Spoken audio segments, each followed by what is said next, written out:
لو قالولك إن في جائزة أكبر من الجنة هتصدق؟ طيب لو قالولك إن في حاجة أكبر من النعيم الأبدي هتقول إيه؟ السلام عليكم جميعا. النهاردة هنتكلم عن الجائزة الكبرى، الجائزة اللي ربنا نفسه قال عليها ورضوان من الله أكبر. استعد تعرف ليه رضا الله أعظم من الجنة نفسها. أول سؤال مهم، إيه الفرق بين رضا الله ورضوان الله؟ رضا الله إن ربنا يكون راضي عنك، أما رضوان الله هو أعلى درجات الرضا، الرضا الكامل الأبدي.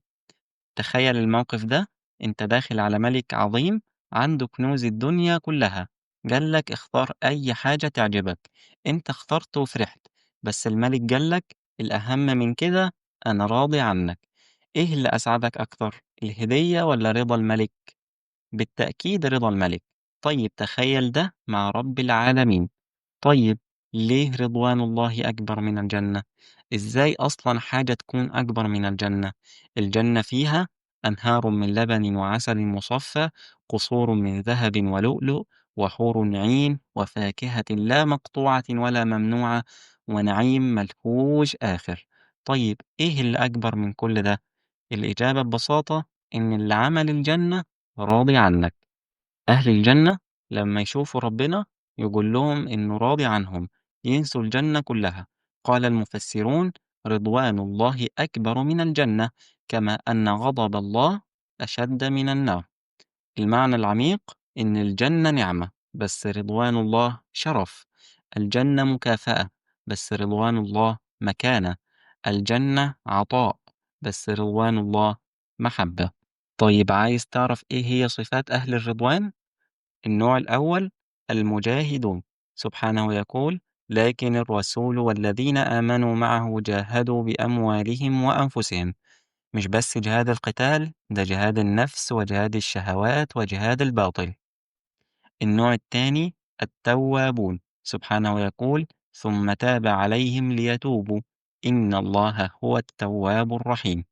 اللي تابوا توبة نصوح، ندموا وأقلعوا وعزموا على عدم العودة للمعصية.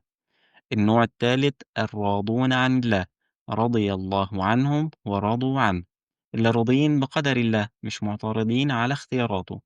النوع الرابع المتقون، سبحانه يقول: وأزلفت الجنة للمتقين، اللي خافوا الله في السر والعلن.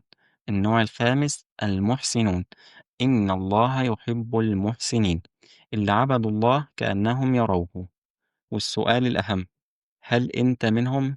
نيجي بقى لأهم جزء، كيف نحصل على رضوان الله؟ الطريق الأول الطاعة المستمرة، مش طاعة في رمضان بس، طاعة في كل وقت، صلاة في وقتها وقرآن يومي وذكر دائم ودعاء بصدق. الطريق الثاني ترك المعاصي، مش بس الكبائر حتى الصغائر، سبحانه يقول: والذين يجتنبون كبائر الإثم والفواحش.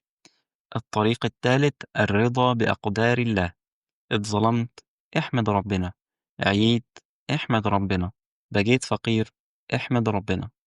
الطريق الرابع الدعاء الصادق، ادع ربنا يرضي عنك في كل سجدة، اللهم إني أسألك رضاك والجنة.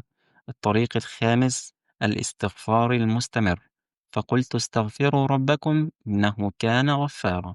في كل عمل تعمله اسأل نفسك، ده هيخلي ربنا راضي عني؟ لو الإجابة أيوة اعمله، لو الإجابة لأ سيبه. نيجي بقى لآخر جزء، وهو علامات رضوان الله في الدنيا. إيه العلامات اللي لو شفتها في نفسك تعرف إن ربنا راضي عنك؟ رقم واحد راحة القلب، تحس براحة ملهاش مثيل، سكينة في القلب كده وهدوء. رقم اتنين حب الناس ليك، إن الذين آمنوا وعملوا الصالحات سيجعل لهم الرحمن ودا. رقم 3 البركة في كل شيء، بركة في الرزق وفي الصحة وفي الأولاد وبركة في الوقت. رقم 4 التوفيق للخير، ربنا يوفقك للأعمال الصالحة بسهولة. رقم 5 حسن الخاتمة، ربنا يكرمك عند الموت ويخليك تموت على الإيمان.